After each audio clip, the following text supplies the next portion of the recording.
আপনাদের ভাইয়ের জন্য কি কি রান্না করেছি দেখায়। এখানে করলা ভাজি করেছি, আর এখানে শাক দেখতেছেন, শাক ভাজি করেছি।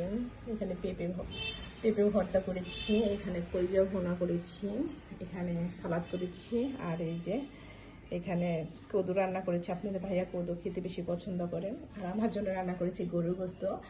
আর আপনাদের ভাইকে নিষেধ করেছে ডাক্তার যে গরুর গোস্ত খাওয়া একদম নিষেধ, তার খাওয়া যাবে না, কোলেস্ট্রল অনেক বেড়ে এসছে।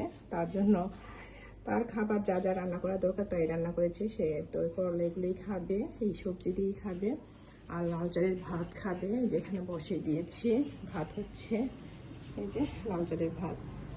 ঠিক আছে, আপনারা সবাই ভালো থাকেন আর আমার জন্য দোয়া করবেন। আর আপনাদের জন্য তো আমি সবসময় দোয়া করি। ভালো থাকেন সবাই।